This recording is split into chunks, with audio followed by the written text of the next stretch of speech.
La historia más grande jamás contada.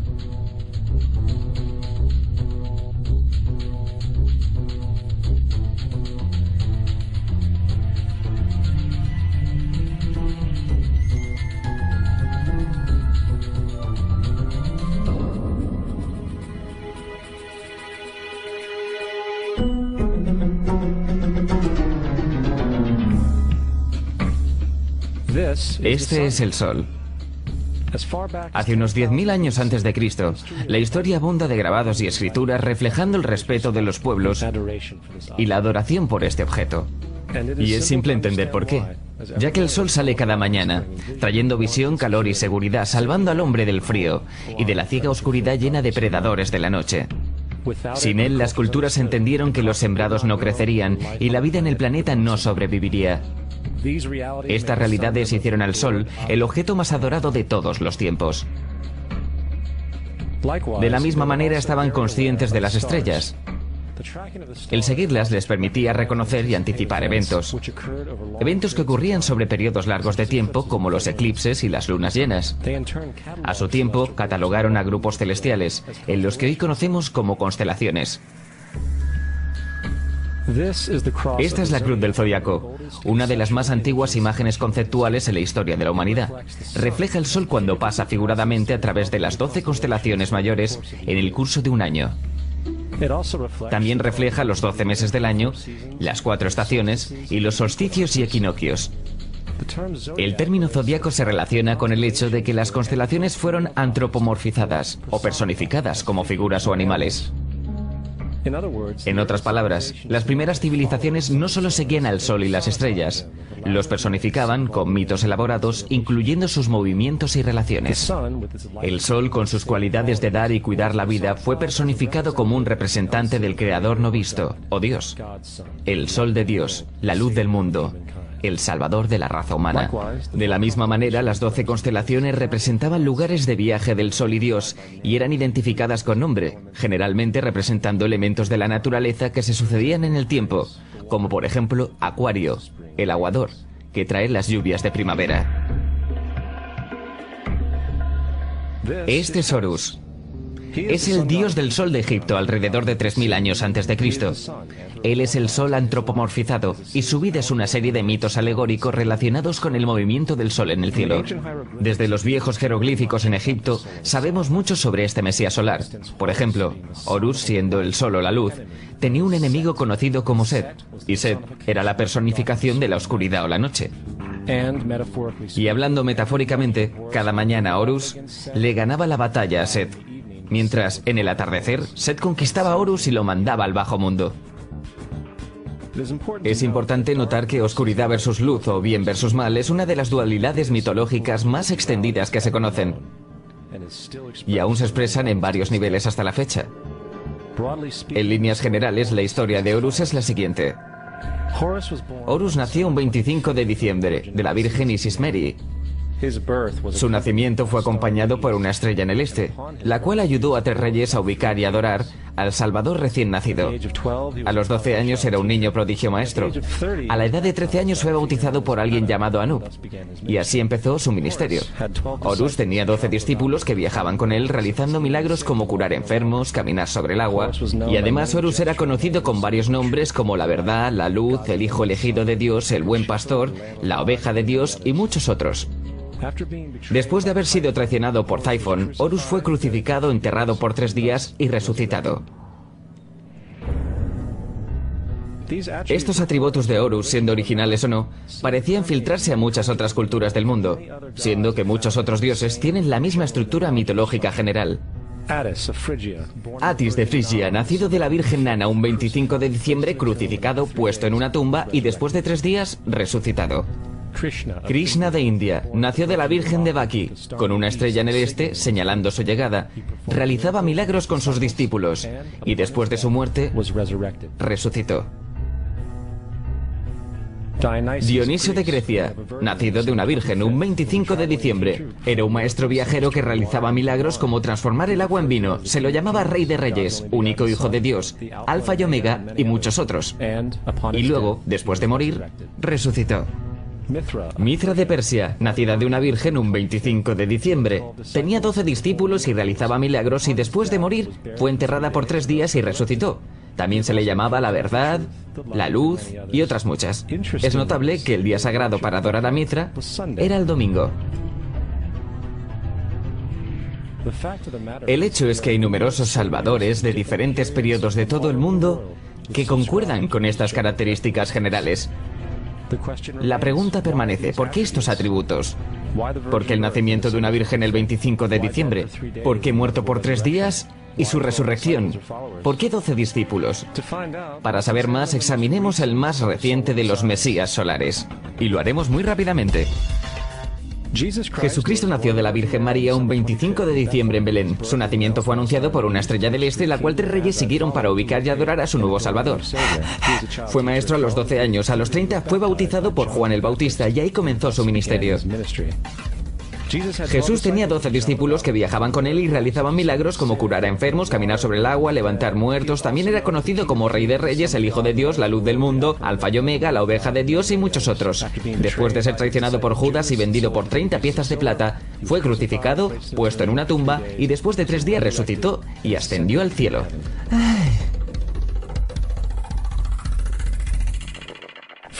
Para empezar, la secuencia del nacimiento es completamente astrológica.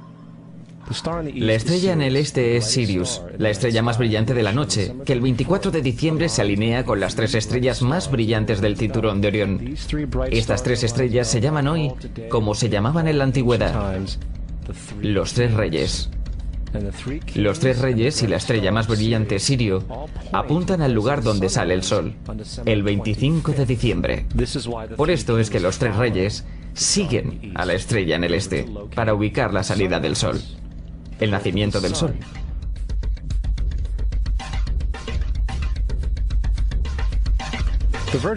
La Virgen María es la constelación de Virgo, también conocida como la Virgen. Virgo en latín significa virgen. Virgo también es referido como la casa de pan. Y la representación de Virgo es una virgen sosteniendo un puñado de trigo. Este casa de pan y su símbolo de trigo representan agosto y septiembre, la fecha de la cosecha. Belén, de hecho, se traduce literalmente como casa de pan. Belén es entonces una referencia a la constelación de Virgo, un lugar en el cielo, no en la tierra. Hay otro fenómeno muy interesante que ocurre el 25 de diciembre, o el solsticio de invierno. Desde el solsticio de verano al solsticio de invierno, los días se hacen más cortos y fríos. Desde la perspectiva del hemisferio norte, el sol parece moverse hacia el sur, haciéndose más pequeño y escaso. El acortamiento de los días y la caducidad de las plantaciones, cuando se acercaba el solsticio de invierno, simbolizaba el proceso de la muerte para los antiguos. Era la muerte del sol. Hacia el 22 de diciembre la desaparición del sol era un hecho. Habiéndose movido hacia el sur continuamente, durante 6 meses llega a su punto más bajo en el cielo.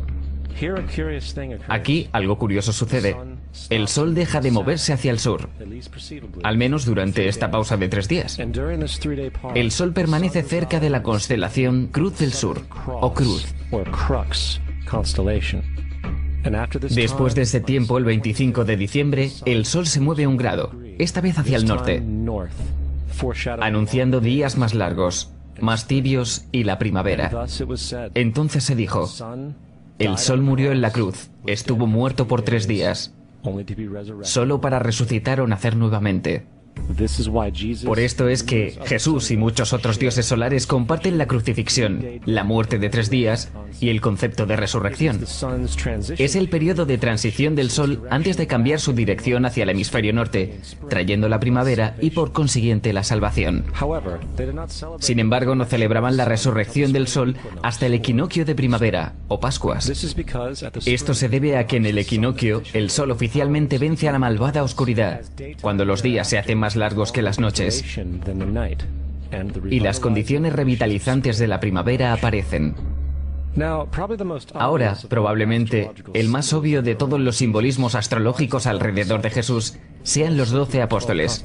Son simplemente 12 constelaciones del zodiaco, a través de las cuales Jesús, siendo el sol, viaja. De hecho, el número 12 se ve en toda la Biblia.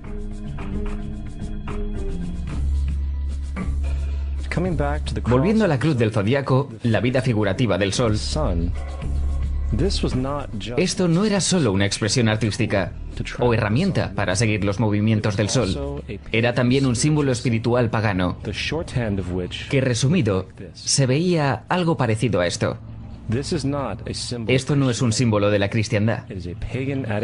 Es una adaptación pagana, una adaptación de la cruz del zodiaco.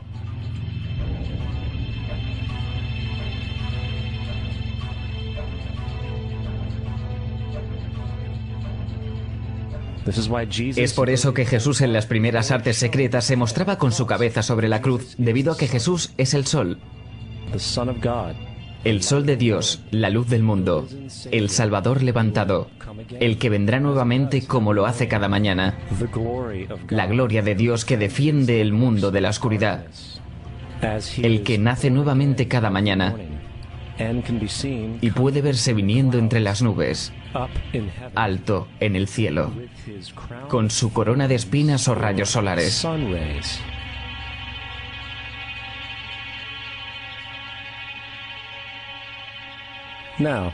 Ahora, de las varias metáforas astrológicas astronómicas en la Biblia, una de las más importantes tiene que ver con las eras.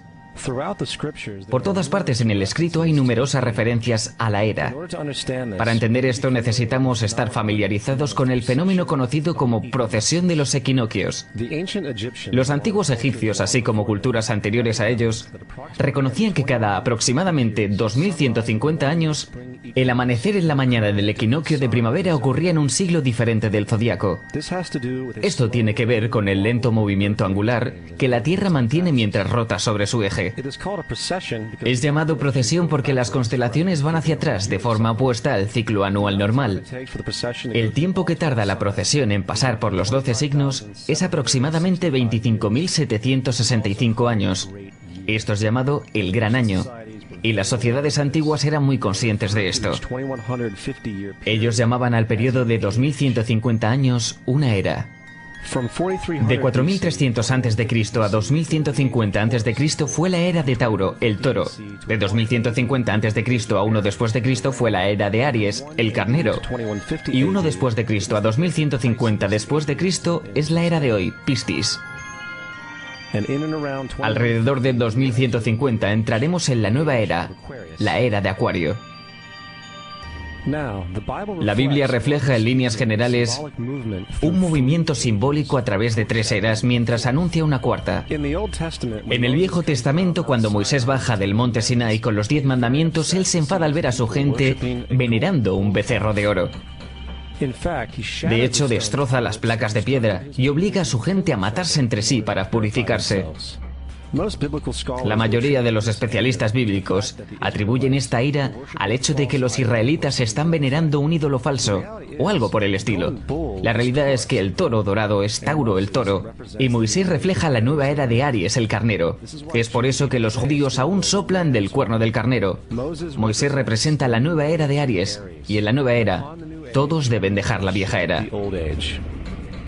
Otros dioses también marcan estas transiciones, como Mitra, un dios precristiano que mata al toro simbolizando lo mismo. Jesús es la figura que acompaña a la era que sigue a Aries, la era de Piscis o de los 2 peces. El simbolismo del pez abunda en el Nuevo Testamento. Jesús alimenta a 5.000 personas con pan y 2 peces. Cuando él comienza su ministerio caminando en Galilea, se hace amigo de 2 pescadores que lo siguen. Y creo que todos hemos visto el pez de Jesús detrás de los autos. Pocos saben qué significa realmente. Es un símbolo astrológico pagano del reino del sol, durante la era de Piscis. También el supuesto nacimiento de Jesús es esencialmente el principio de esta era. En Lucas 22:10, cuando a Jesús le preguntaron sus discípulos dónde serían las próximas Pascuas cuando él se hubiera ido, Jesús contestó: cuando entren a la ciudad contemplen, ahí encontrarán a un hombre Él sostendrá un cántaro. Síganlo a la casa donde entre. Este escrito es uno de los más reveladores de todas las referencias astrológicas.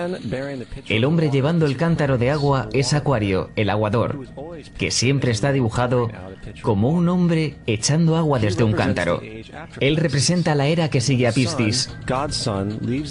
Y cuando el Sol deje la era de Piscis, irá a la casa de Acuario, ya que Acuario sigue a Piscis en la precesión de los equinoccios. Todo lo que Jesús está diciendo es que después de la era de Piscis, vendrá la era de Acuario. Ahora, todos hemos escuchado acerca del final del tiempo y el final del mundo. Aparte de la representación caricaturesca del libro de las Revelaciones, la fuente principal de esta idea viene de Mateo 28:20, donde Jesús dice: estaré contigo hasta el fin del mundo. Sin embargo, en la versión del Rey James, mundo es una mala traducción, entre otras muchas malas traducciones. La verdadera palabra usada es aeón, que significa era. Estaré contigo hasta el fin de la era. Lo cual es cierto, ya que la personificación cristiana solar de Jesús terminará cuando el Sol entre en la era de Acuario. Todo el concepto del fin del tiempo y del fin del mundo es una alegoría astrológica mal interpretada. Digámosle eso ahora a alrededor de 100 millones de personas solo en América que creen que el fin del mundo se acerca. Más aún, el personaje de Jesús como híbrido literario y astrológico es más explícitamente un plagio del dios del sol egipcio Horus. Por ejemplo, inscrito hace alrededor de 3.500 años en las paredes del templo de Luxor en Egipto, hay imágenes de la anunciación de la concepción de Inmaculada, el nacimiento y la adoración de Horus. Las imágenes comienzan con Tau, anunciando a la Virgen Isis que concebirá a Horus. Luego Nef, el Espíritu Santo, impregna a la Virgen. Y después el alumbramiento y la adoración. Esta es exactamente la historia de la concepción milagrosa de Jesús. De hecho, las similitudes literales entre la religión egipcia y la religión cristiana son asombrosas.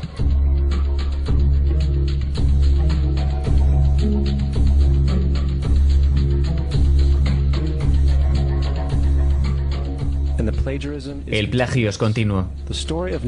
La historia de Noé y el arca de Noé está tomada directamente de la tradición. El concepto de la gran inundación es común a través del mundo antiguo, con más de 200 declaraciones diferentes citadas en distintos periodos y etapas. Sin embargo, no se necesita demasiado para encontrar una fuente precristiana en la épica de Gilgamesh, escrita en 2600 a.C. Esta historia habla de una gran inundación mandada por Dios, un arca que salvó animales, e incluso el envío y retorno de una paloma, todos comunes con la historia bíblica, junto con muchas otras similitudes. Y también la historia plagiada de Moisés. Cuando Moisés nació, se dijo que fue puesto en un canasto y dejado flotando en un río. Todo eso para evitar el infanticidio. Más tarde fue rescatado por una hija de la realeza y criado por ella como un príncipe. Esta historia de un bebé en un canasto fue copiada directamente del mito de Sargón de Akkad, alrededor de 2250 a.C. Sargón nació, fue puesto en un canasto para evitar el infanticidio y fue dejado flotando en un río. Él fue rescatado y criado por Aquí, una comadrona real. Aún más, Moisés es conocido como el dador de leyes, el dador de los 10 mandamientos, la ley de las tablas. Sin embargo, la idea de una ley que es pasada de Dios a un profeta en una montaña es también un tópico muy viejo. Moisés es solo un dador de leyes, dentro de una larga lista de dadores de leyes de la historia mitológica. En India Manú es el gran dador de leyes. En Creta Minos ascendió al monte Dicta, donde Zeus le dio las leyes sagradas. Mientras que en Egipto estuvo Mises, que llevó las placas de piedra donde se escribieron las leyes de Dios. Manu, Minos, Mises, Moisés. Y en cuanto a los 10 mandamientos, fueron sacados completamente del encanto 125 del libro de los muertos egipcios. Lo que el libro de los muertos rezaba: no he robado, se convirtió en no robarás. No he matado, se convirtió en no matarás. No he mentido, se convirtió en no levantarás falso testimonio, y así sucesivamente. De hecho, la religión egipcia es probablemente la primera base fundacional para la teología judeocristiana. Bautismo, vida después de la muerte, juicio final, nacimiento por virgen y resurrección, crucifixión, el arca de la alianza, circuncisión, salvadores, sagrada comunión, el diluvio, Pascua cristiana, Navidad, Pascua judía y muchas más. Son todo atributos de ideas egipcias creadas mucho antes que el cristianismo y el judaísmo. Justino Mártir, uno de los primeros historiadores cristianos y defensores, escribió: cuando decimos que Jesucristo, nuestro Maestro, fue concebido sin unión sexual, fue crucificado y muerto y resucitó y ascendió al cielo, no proponemos nada distinto de lo que crees con respecto a lo que estimamos sobre los hijos de Júpiter. En otro escrito, Justino Mártir dijo: él nació de una virgen, acepta esto, junto con lo que crees de Perseo. Es obvio que Justino y otros cristianos antiguos sabían cuán similar era la cristiandad respecto a las religiones paganas. Sin embargo, Justino tuvo una solución. Según él, el diablo lo hizo. El diablo tuvo la previsión de venir antes que Cristo y crear estas características en el mundo pagano. Cristiandad fundamentalista fascinante. ¿Esta gente realmente cree que el mundo tiene 12.000 años? Realmente le pregunté a uno de estos tipos: ok, ¿y los fósiles de dinosaurios? Me contestó: ¿fósiles de dinosaurios? Dios los puso ahí para probar nuestra fe.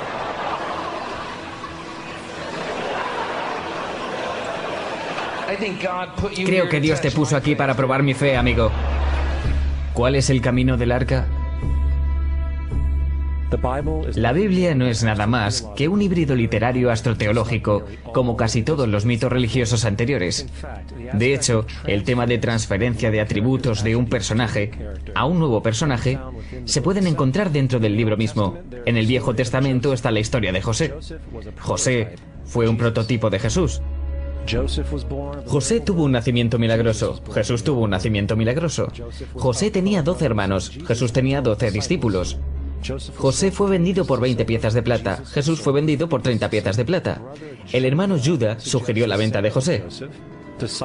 El discípulo Judas sugirió la venta de Jesús. José comenzó su trabajo a la edad de 30 años. Jesús comenzó su trabajo a los 30 años. Los paralelismos siguen y siguen.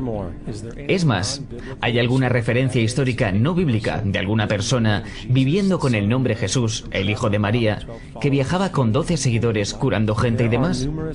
Hay numerosos historiadores que vivieron en alrededores del Mediterráneo durante o después de la supuesta vida de Jesús. ¿Cuántos historiadores documentan esta figura? Ninguno. Sin embargo, para ser justos, no significa que defensores del Jesús histórico no hayan sostenido lo contrario. 4 historiadores son citados típicamente para justificar su existencia. Plinio el Joven, Sustenius y Tácito son los primeros 3. Cada una de sus citas consisten solo en unas pocas oraciones. Y solo se refieren al Christus o al Cristo, que de hecho no es un nombre, sino un título. Significa el elegido. La cuarta fuente es Josephus, y ha sido probada ser una falsificación hace cientos de años. Tristemente, aún hoy es citada como cierta. Es de suponer que un tipo que se levantó entre los muertos y ascendió al cielo delante de todo el mundo y realizó la cantidad de milagros que se le atribuyen, hubiera permanecido en el registro histórico. No lo hizo porque una vez que la evidencia es sopesada, hay una probabilidad muy alta que la figura conocida como Jesús no haya existido nunca. La religión cristiana es una parodia sobre la adoración al sol, en la cual pusieron a un hombre llamado Cristo en lugar del sol, y lo adoran como originalmente adoraron al sol. Thomas Paine. No queremos ser crueles, pero queremos ser objetivos.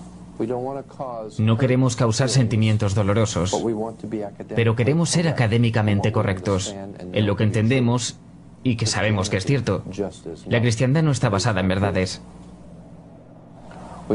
Encontramos que la cristiandad fue de hecho nada más que una historia romana, desarrollada políticamente. La realidad es, Jesús fue una deidad solar de la secta cristiana agnóstica, y como todos los otros dioses paganos, era una figura mítica. Fue el sistema político que buscó crear la figura de Jesús para tener control social. Por el 325 después de Cristo en Roma, el emperador Constantino convocó al Consejo de Nicea. Fue durante esta reunión que las políticamente motivadas doctrinas cristianas fueron establecidas y donde empezó la larga historia de derramamiento de sangre y fraude espiritual. Y por los siguientes 1600 años, el Vaticano mantuvo un control político sobre toda Europa, conduciendo a periodos felices como la Edad Oscura, junto con iluminados eventos como las Cruzadas y la Inquisición.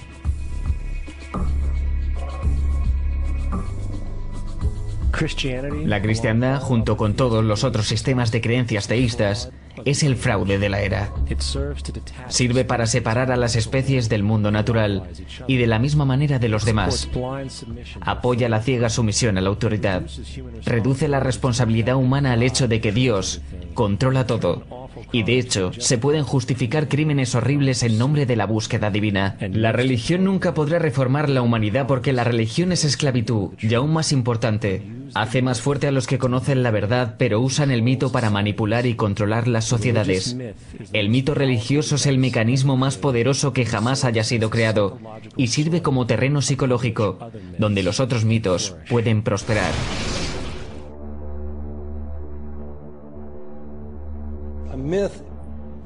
Un mito es una idea que, aun siendo popularmente creída, es falsa. En un sentido más profundo, en el sentido religioso, el mito sirve como una historia que orienta y conmueve a la gente. El foco del mito no es la relación de la historia con la realidad, sino con su función. Una historia no puede funcionar a menos que sea creída como cierta, por la comunidad o por la nación. No es tema de debate que algunos tengan el mal gusto de cuestionar la veracidad de tal historia sagrada. Los cuidadores de la fe no entran en debate con ellos. Ellos los ignoran o denuncian como blasfemos. Es erróneo, blasfemo y pecaminoso que usted sugiera, insinúe o ayude a otra gente a llegar a la conclusión de que el gobierno de los Estados Unidos haya matado a 3000 de sus propios ciudadanos.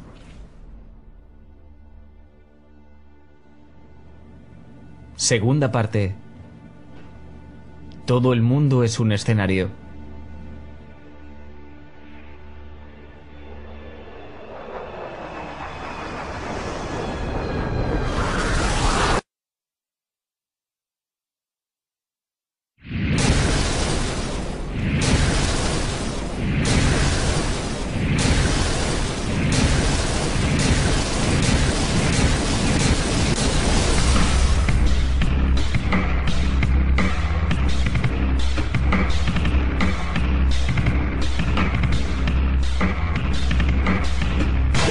Como si un equipo de demolición hubiera volado, como cuando se demuele un edificio viejo. Luce como cuando un edificio viejo está siendo dinamitado a propósito y explotado. Cualquiera que alguna vez haya visto un edificio siendo demolido a propósito, sabe que si uno va a hacer esto, tiene que llegar hasta la subinfraestructura del edificio para poder demolerlo. La forma en que esta estructura está colapsando es algo que fue colocado.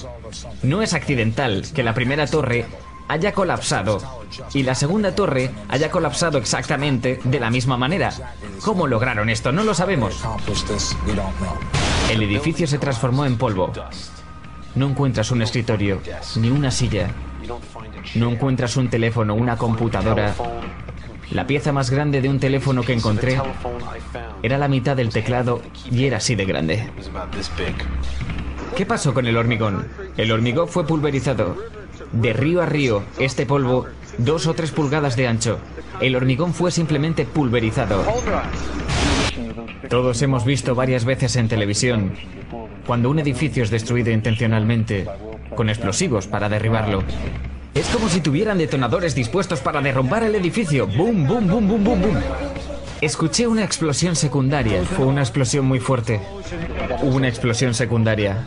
Y luego el correspondiente colapsó. Tumbó a todos los demás. Para mí sonó como una explosión. Sonó como disparos. y de repente 3 explosiones tremendas. Escuchamos una gran explosión y entonces la parte superior del edificio simplemente explotó. Vimos algún tipo de explosión. Gran explosión. Fuimos hacia el 8º piso. Cuando llegamos al lobby, esta gran explosión, el lobby lucía como si una bomba hubiese explotado ahí. Enormes explosiones, ahora nos llueven escombros. Hubo una tremenda explosión. Tremenda explosión que todos escuchamos y sentimos. Acabamos de ser testigos de algún tipo de explosión. Una muy ruidosa ráfaga explosiva. Una explosión secundaria, torre 110. Hay algún otro tipo de bomba explotando. Él piensa que había explosivos que fueron colocados en los edificios.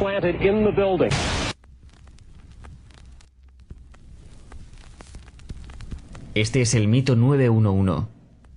19 secuestradores dirigidos por Osama Bin Laden tomaron 4 jets comerciales con navajas y evadieron el sistema de defensa aéreo. Alcanzaron el 75% de sus objetivos, luego las torres 1, 2 y 7 de World Trade Center colapsaron en forma de panqueque debido a una falla estructural causada por el fuego, mientras que el avión que alcanzó el Pentágono se vaporizó con el impacto al igual que el avión, que se estrelló en Shanksville. La Comisión 911 descubrió que no hubo advertencia previa por este acto terrorista, mientras que múltiples fallas gubernamentales obstaculizaron una defensa adecuada. No hubo advertencias. No creo que nadie hubiera podido predecir que tratarían de usar un avión como un misil. Un avión secuestrado como misil. Nadie en nuestro gobierno, al menos, y creo que el gobierno anterior tampoco, hubiera podido prever que volaran aviones contra edificios. No hubo amenazas involucrando operaciones domésticas reales, implicando obviamente lo que sucedió, las ciudades, las aerolíneas, etc. No hubo signos de advertencia que yo sepa. USA Today reporta que en los 2 años anteriores a los ataques del 11 de septiembre, NORAD condujo ejercicios usando aviones secuestrados como armas. Y un objetivo: World Trade Center. Tapa del manual de respuesta de FEMA, 1997. Operación Mascal, octubre 2000. Simuló un avión estrellándose en el Pentágono. En documentos confidenciales de las Filipinas obtenidos por CNN, el plan era claro. Él abordaría algún avión comercial americano, controlaría su cabina y lo estrellaría en las oficinas principales de la CIA. Otros edificios que fueron objetivos, el Pentágono y el World Trade Center. La seguridad y el contraterrorismo estaban subrayadas en rojo en palabras de George Tenet, y las advertencias de un ataque inminente eran tan severas que algo dramático debería haberse hecho. Era sin igual. En cambio, nuestro presidente se tomó un mes de vacaciones. 19 secuestradores. La cabeza de la inteligencia pakistaní, la ISI, Mohammad Hamed, le pidió a Omar Sheikh que transfiriera $100.000 a Mohamed Atta, quien era el secuestrador jefe. El secuestrador Mohamed Atta recibió transferencias vía Pakistán. El hombre que le mandó el dinero, Omar Sheikh, admitió que él estaba respaldado por los servicios de inteligencia pakistaní, el ISI.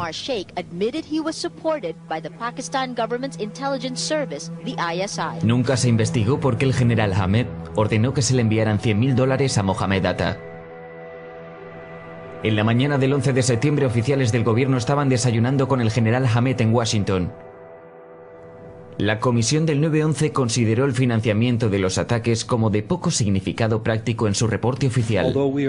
Aunque nos han dicho que 4 o 5 de los supuestos secuestradores estaban en cada uno de los aviones, entonces sus nombres deberían estar en la lista de pasajeros. Pero las listas que fueron publicadas no contenían ni los nombres de los supuestos secuestradores, ni ningún nombre árabe. Sabemos que los hombres que supuestamente fueron los secuestradores tenían sus casas, sus coches, tarjetas de crédito, pagas del gobierno de los Estados Unidos, eran agentes intrusos. La evidencia fue también aparentemente colocada. El pasaporte de uno de los secuestradores del vuelo 11 fue supuestamente encontrado entre los escombros. Pasa a través de una bola de fuego, a través del costado del avión, y cae hasta el suelo sin un rasguño. Pero algo pasó. Por 6 meses reportaron que tenían este pasaporte. ¡Hey, lo tenemos! ¡Tenemos la prueba! Y entonces el tipo aparece y estaba todavía vivo. Varios de estos 19 hombres todavía están vivos. No podía creer cuando el FBI me puso en su lista. Dieron mi nombre y mi fecha de nacimiento, pero yo no soy un suicida, estoy aquí. Estoy vivo, no tengo ni idea de cómo hacer volar un avión. Al menos 6 de los secuestradores están aún vivos. El FBI hasta el día de hoy no ha corregido su lista. No hay ninguna evidencia de que alguna vez haya conectado a alguno de los secuestradores con Osama Bin Laden. Osama Bin Laden. Por supuesto, estamos detrás de Saddam Hussein. Quiero decir, Bin Laden.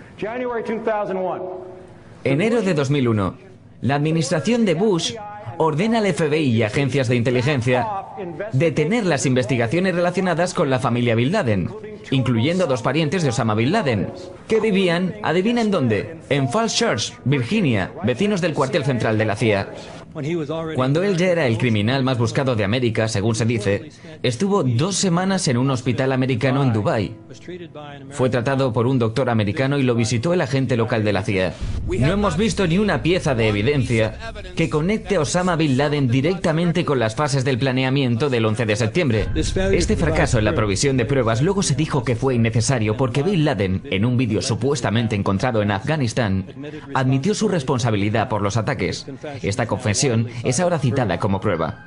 Pero el hombre en el vídeo tiene la piel más oscura, pómulos más grandes y nariz más ancha que Osama Bin Laden en todos los otros vídeos.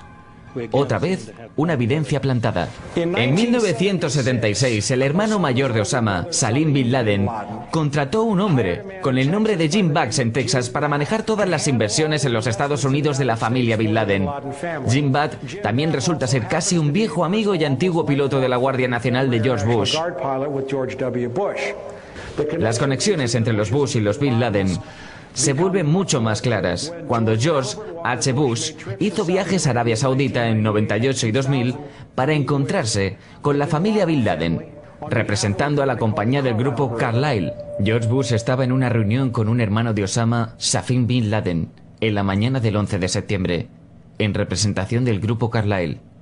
El grupo Carlyle es uno de los contratistas de defensa más grandes del mundo. Continúa amasando ganancias debido a la guerra contra el terrorismo.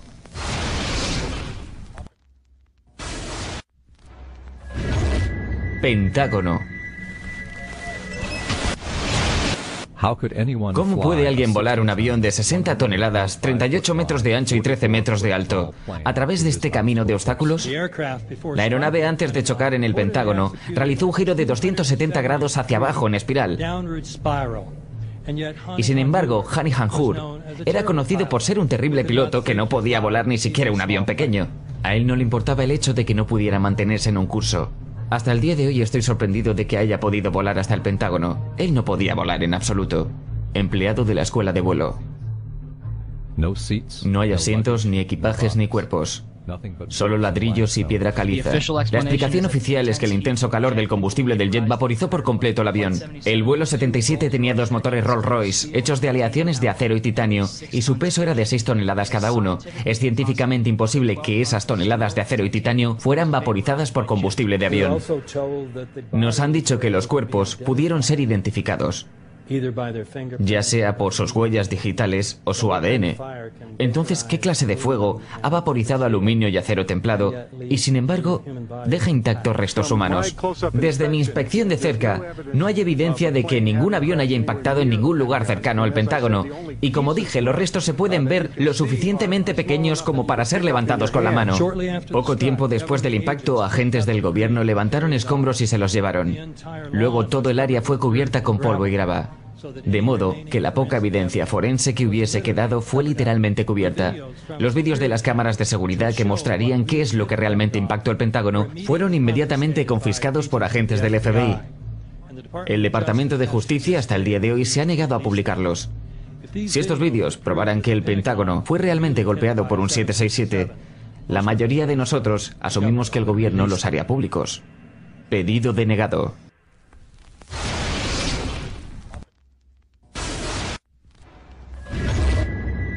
Shanksville. Parece como si no hubiera nada allí, excepto un hoyo en el suelo. Básicamente eso es correcto. Lo único que se veía desde donde estábamos era un pozo humeante y algunos árboles rotos. Se podía ver gente trabajando, caminando alrededor del área. Pero por lo que pudimos ver, no ha quedado mucho. ¿Alguna parte del avión? No, no había nada. Nada que pueda distinguir que un avión se estrelló ahí. Avión comercial accidentado en Nigeria. Vuelo 93, estrellado en Shanksville.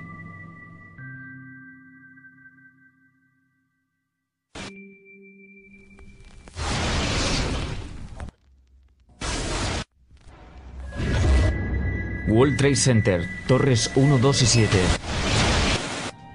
De acuerdo con la teoría de panqueques, el fuego, aunque no derritió el acero, lo calentó suficiente para causar que los pisos debilitados por el fuego de los aviones se soltaran de las columnas de acero, lo que causó una reacción en cadena. Lo que esperáis ver con esa teoría, que es la teoría oficial, sería una montaña de pisos apilados unos encima de otros, y en el medio un grupo de columnas del núcleo todavía de pie.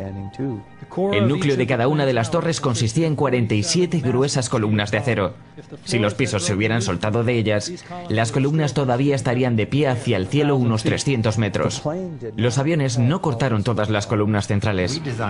Diseñamos los edificios para soportar el impacto de un Boeing 707, chocando al edificio desde cualquier sitio. El edificio probablemente podría resistir múltiples impactos de aviones de línea. ¿Que el avión voló directo dentro de los edificios? Entonces usted dice que los edificios fueron, de hecho, diseñados para resistir un hoyo como ese y permanecer todavía de pie. Sí. Si se soltara una bola de billar desde la cima del World Trade Center a 110 pisos, tardaría de 8 a 10 segundos en llegar al suelo si no encontrara absolutamente ninguna resistencia. Las torres gemelas cayeron con una velocidad muy cercana a la de caída libre. 200.000 toneladas de acero se deshicieron y explotaron hacia afuera en un radio de 150 metros. Esto significa que los pisos se destruyeron con una tasa promedio de alrededor de 10 pisos por segundo. No existe un argumento que explique el efecto dominó donde un edificio que se derrumba puede alcanzar una velocidad de caída libre. Ahora, ¿qué te puede causar eso? Explosivos.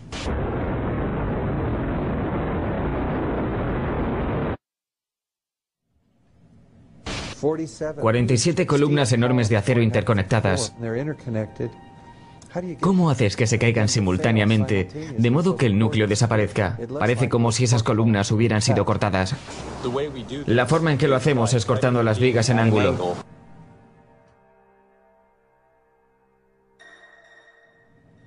Columnas del núcleo después del colapso. Fíjese en la forma del corte y el metal derretido. Comencé a pensar en el acero derretido. En los 3 edificios, en los escombros de ambas torres, en las áreas del subsuelo del edificio 7, estaban estos charcos de metal derretido. Durante 6 semanas después del colapso, fueron documentadas zonas calientes a 1100 grados en los escombros. Eso es 260 grados más caliente que el combustible de un avión. Bajas y puedes ver acero derretido. Acero derretido deslizándose por los rieles, como si estuvieras en una fundición, lava, un volcán. El acero derretido fue encontrado 3, 4 y 5 semanas después, cuando los escombros estaban siendo quitados. Él dijo que también fue encontrado acero derretido en el World Trade Center 7. Entonces, miro los informes oficiales. ¿Qué dicen sobre el acero derretido? No dicen nada. Esperen un minuto. Esto es una evidencia importante. ¿De dónde vino? La termita es tan caliente que simplemente corta el acero. Acero estructural, por ejemplo, como un cuchillo corta manteca. Los productos son hierro derretido y óxido de aluminio, que se extiende como polvo. Mira las enormes nubes de polvo. Se puede imaginar cuando se juntan esos químicos en gran escala. Dr. Stephen Jones, profesor de física. A través de un análisis del metal derretido y las microsferas ricas en hierro encontradas en el polvo, el Dr. Jones encontró rastros exactos no solo del metal explosivo termita, sino también debido a su alto contenido en azufre. Sabemos que es una marca patentada para la industria de la demolición. Placas de hierro derretido debajo del edificio 7, ni siquiera fue golpeado por un avión. Parte del problema es que la gente no conoce mucho sobre el edificio 7, debido al extraordinario secreto que rodea a su derrumbamiento. Este es un rascacielos de 47 pisos. Este edificio cayó a las 17:25 horas. No fue golpeado por un avión. Este edificio solo tenía incendios en 1 o 2 pisos. Y fue derrumbado por lo que sabemos. Fue una demolición controlada. Justo como en una demolición, se hundió en el medio y entonces el edificio simplemente se fue. Se fue abajo. Primero vuelan una de las columnas centrales para que el edificio se caiga por sí mismo. El edificio 7 tuvo la clásica falla. Sus columnas centrales fueron voladas primero, de modo que no sufrirán daños estructurales los edificios que se encuentran a algunos pies de él. La explicación del gobierno de los 3 derrumbamientos fue el fuego. Nunca antes del 11S un edificio se derrumbó a causa del fuego. Las características de ese derrumbamiento encajan en el modelo de demolición controlada. Por cierto, ¿mencionamos los explosivos del sótano? ocurrieron segundos antes del choque del primer avión? Nuestra oficina estaba en el nivel B1. Estaba hablando con el supervisor a las 8 de la mañana y de repente escuchamos ¡boom! Una explosión tan fuerte que nos levantó. Y vino desde el sótano, entre los niveles B2 y B3.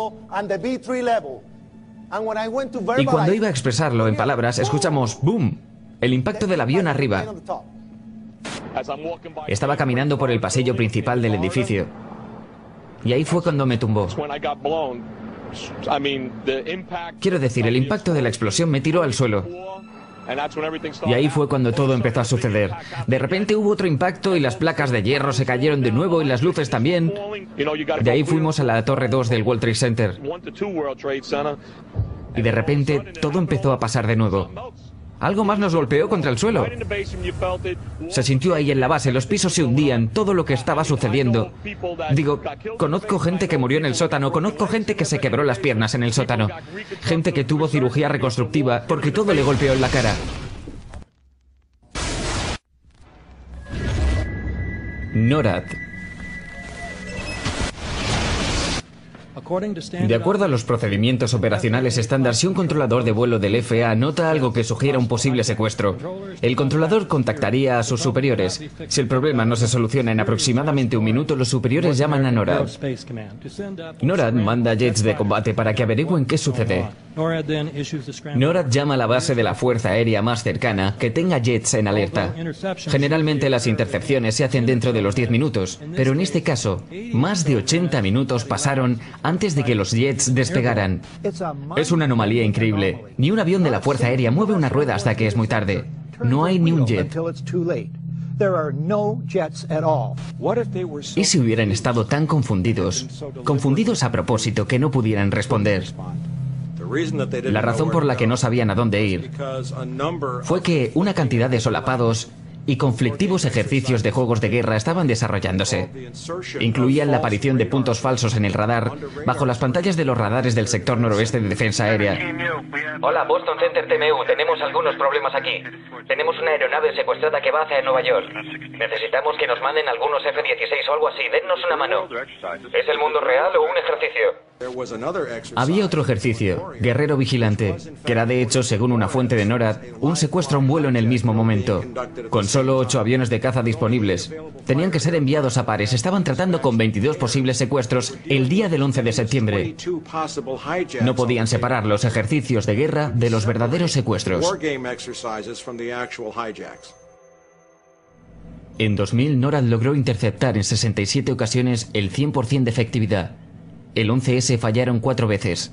La mañana del 11S, Dick Cheney estaba a cargo de todas las órdenes de NORAD desde el búnker de comando bajo la Casa Blanca. En al menos uno de los ejercicios de guerra llevados a cabo esa mañana, un escenario era de aviones estrellándose contra edificios. Comisión del 11S. Página 172. El gobierno de los Estados Unidos no ha podido determinar el origen de los fondos usados en los ataques del 11S. En definitiva, la pregunta es de poco significado práctico. Las autoridades americanas no pudieron encontrar la fuente de los fondos. Y entonces, la más increíble y poca honesta declaración. En definitiva, la pregunta es de poca importancia. Es de enorme importancia. ¿No importa quién pagó el 11S? El colapso del edificio 7 fue reconocido como especialmente difícil de explicar. El informe de la Comisión del 11S implícitamente admite que no pudo explicar el derrumbamiento de este edificio y ni siquiera mencionarlo. ¿Por qué usted y el vicepresidente insisten en presentarse juntos ante la Comisión del 11S? Porque la Comisión del 11S nos quiere hacer algunas preguntas y es por eso que nos estamos reuniendo. Y espero ansioso reunirme para contestarlas. ¿Y por qué se están presentando juntos en vez de separadamente como fue pedido? Porque es una buena oportunidad para que nosotros dos contestemos las preguntas de la comisión, que además esperan ansiosos, y estoy ansioso por contestarles. Veamos, ¿cree que deberían ser capaces de presentarse y hablar con sus propias palabras? Deberían ir bajo juramento, sí, en público. Cuando Bush y Kennedy se encontraron con la comisión del 11S, solo lo hicieron bajo sus propios términos. Se reunirían juntos, no estarían bajo juramento, no serían permitidos ni la prensa ni miembros de familiares fallecidos, no se permitirían grabaciones de ningún tipo, no se permitirían transcripciones. ¿No cree que los familiares tienen derecho a tener la transcripción o a ser capaces de ver? Adam me preguntó lo mismo ayer, tengo la misma respuesta. El reporte final fue un reporte unánime. Eso significa que si un miembro de la comisión tuvo alguna objeción sobre cualquier cosa, ese hecho sería dejado fuera del reporte. Descubrimos que él no solo sirvió en el equipo de transición de la administración Bush, sino que fue la persona que escribió el borrador del memorándum para la organización del Consejo de Seguridad Nacional de la administración Bush. Él fue quien escribió sobre la estrategia de preataque que fue eventualmente usada para la guerra de Irak. Y también es amigo personal de Condoleezza Rice. Queremos que renuncie. Literalmente no hay nada en el reporte del 11S que la administración Bush no haya aprobado. Podemos entender, por lo tanto, que la comisión bajo el liderazgo de Zelikow hubiese ignorado toda la evidencia que hubiera apuntado a la verdad. Que el 11S fue una operación de bandera falsa y que permitió la autorización de doctrinas y fondos necesarios para un nuevo nivel de movilización imperial.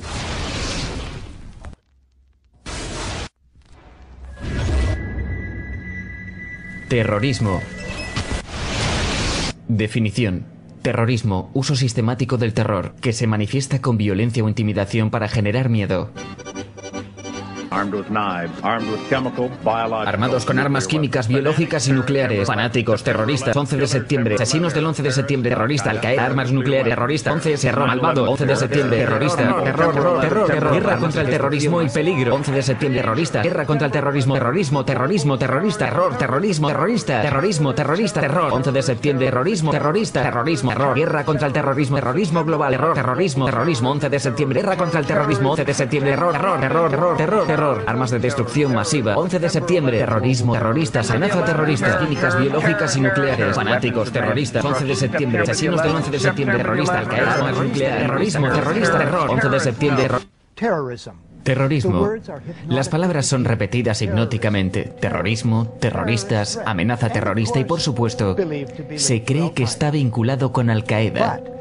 Pero ¿es esto llamado guerra al terrorismo, que está en nuestras caras prácticamente todo el tiempo, como el foco ineludible de nuestra existencia? Un día nuestros nietos mirarán hacia nuestro tiempo y preguntarán, ¿cómo se ganó la guerra al terror? La clase gobernante entera, la élite gobernante, ve al terrorismo como el medio preferido. De hecho, el único medio para generar cohesión social, proveyendo una imagen enemiga para que la sociedad se mantenga unida. De acuerdo con la teoría neoconservadora de Carl Schmitt, se debe tener una imagen enemiga para tener una sociedad, y eso es algo muy peligroso porque la sociedad entera cree que el orden político, los partidos, la vida intelectual y la política en general están basados en un mito monstruoso. El 95% de todos los sospechosos de terrorismo son liberados sin cargos. Eso sí, solo después de aparecer en la portada para que usted lo vea. Amenaza terrorista. Pura mierda. Terrorismo 2. Técnica usada por los gobiernos para manipular la opinión pública con el fin de promover un plan. Mira lo que la CIA ha hecho en este país. Lo que nos han hecho es increíble. Mira los actos terroristas que ocurrieron. La CIA estuvo involucrada en la mayoría, o en todos ellos. Tenemos los cuarteles de los marines, la embajada en Kenia. Tuvimos Pan Am 103, tuvimos USA Call, la ciudad de Oklahoma, el World Trade Center en el 93. Con ayuda de los terroristas voló el World Trade Center la primera vez. Ellos tenían las bombas, ellos tenían sus licencias de conducir. El informante, sí, el informante llamó a Salem, un oficial de la Armada egipcia de 43 años. A él le fue asignado preparar una bomba y entonces fue a su jefe. Su jefe en el FBI le preguntó, ¿vamos a poner una bomba falsa, no? Y el jefe contestó, no, vamos a poner una bomba real. El FBI fue el que llevó a cabo el ataque del World Trade Center en el 93. Ellos contrataron a Amal Salem y le pagaron $1 millón. Y le dieron explosivos reales, un detonador, y le dijeron que construya una bomba y se la diera a los tontos que él mismo controlaba, para permitirles atacar el complejo del World Trade Center. Desafortunadamente para ellos hubo solo 6 personas muertas. No fueron suficientes para aprobar leyes contra el terrorismo. Entonces lo que sucedió es que 2 años después, en abril del 95, fue el edificio Murrah en Oklahoma, 168 personas muertas. 1 año después, las leyes antiterrorismo fueron aprobadas, las cuales eliminan muchos de nuestros derechos constitucionales y libertades civiles.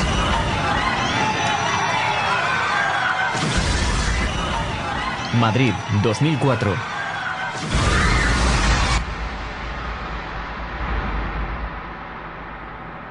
Londres, 2005.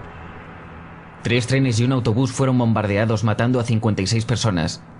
Esa mañana justamente se estaba desarrollando un ejercicio antiterror que se ocupaba de el mismo escenario con bombas, en exactamente las mismas estaciones de trenes, a la misma hora. Estábamos de hecho ejecutando un ejercicio para una compañía de unas 1000 personas en Londres, basado en bombas simultáneas que explotarían precisamente en las estaciones de trenes que fueron afectadas esa mañana. Todavía siento los pelos de la nuca parados.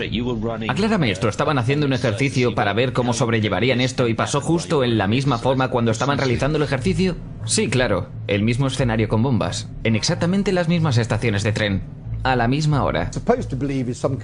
Debemos creer que hay algún tipo de coincidencia, que hubo también una simulación antiterrorista el 7-7 y al igual que el 11-9. Estaban hablando sobre ataques a los mismos objetivos, las mismas estaciones de tren, en exactamente el mismo momento que cuando los ataques estaban sucediendo, proveyendo algún tipo de protección, por lo que deben ser operaciones orquestadas de alguna manera por el Estado.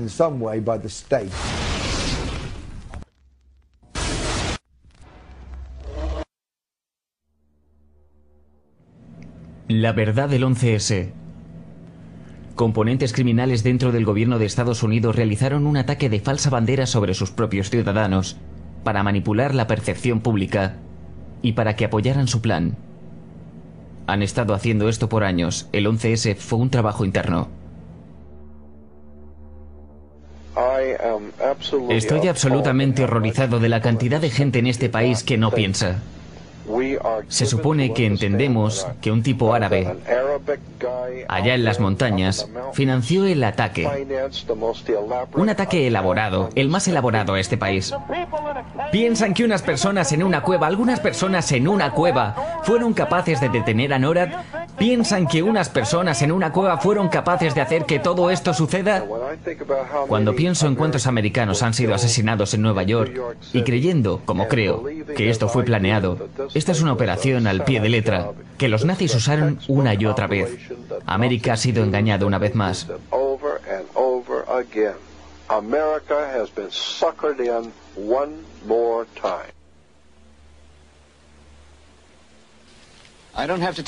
No tengo que decirles que las cosas están mal, todo el mundo sabe que están mal. El dólar cuesta monedas, los bancos se están quebrando, los vendedores guardan un arma bajo el mostrador. Los punks corretean salvajemente en las calles y no hay nadie en ningún tipo de sitio que sepa qué hacer. Sabemos que el aire no es apto para respirarlo y que la comida no es apta para ser comida. Nos sentamos mirando nuestra tele local mientras algún locutor nos dice que hoy ha habido 15 homicidios, 63 crímenes violentos, como si esa fuera la forma en que debe ser. Sabemos que las cosas están mal, peor que mal, es una locura. Es como si todo en todos lados estuviera enloqueciendo, así que nos salimos más, nos sentamos en casa y lentamente el mundo se vuelve más pequeño y todo lo que decimos es: por favor, al menos déjanos tranquilos en nuestra sala de estar, déjame tener mi tostadora, mi televisión, mi radio y no diré más. Solo déjennos tranquilos. Bueno, no voy a dejaros tranquilos. Quiero hacerles enfadar. No quiero que protesten, no quiero que escriban a los miembros del Congreso, porque no sé qué decirles que escriban. No sé qué hacer sobre la depresión, la inflación y los rusos y el crimen en las calles. Todo lo que sé que es primero es que deben enfadarse. Tienen que decir: soy un ser humano, maldita sea. Mi vida tiene valor.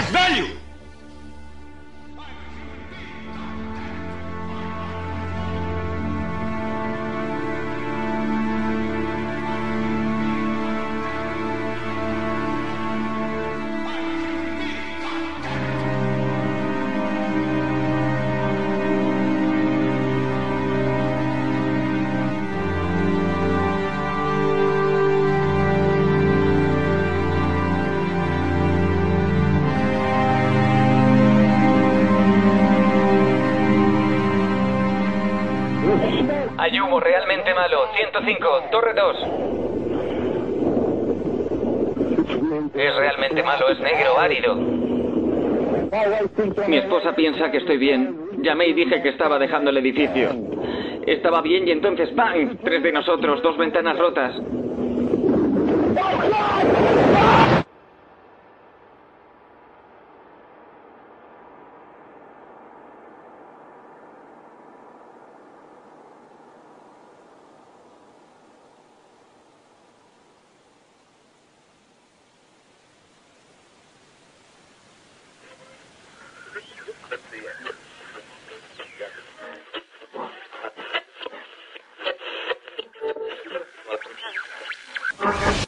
Cuando las hostilidades comenzaron en Europa en el 1939, era evidente que el pueblo de Estados Unidos no tenía intenciones de entrar en la guerra. Pero ellos creían que este país podría entrar en la guerra, de la misma manera que habíamos entrado en la última. Ellos planearon, primero, preparar a los Estados Unidos para una guerra externa, bajo el pretexto de la defensa estadounidense. Segundo, involucrarnos en la guerra paso a paso, sin que lo notáramos. Tercero, crear una serie de incidentes que nos forzarnos al conflicto en cuestión. Estos planes serían, por supuesto, cubiertos y asistidos por su poderosa propaganda. Nuestros cines pronto se vieron llenos de obras que mostraban la gloria de la guerra. Las noticias perdieron toda semblanza de objetividad y han usado la guerra para justificar la restricción del poder del Congreso y la asunción de procedimientos dictatoriales de parte del presidente y de sus allegados. Una campaña del miedo fue inaugurada. No podemos permitir que las pasiones naturales y prejuicios de otras personas lleven a nuestro país a la destrucción.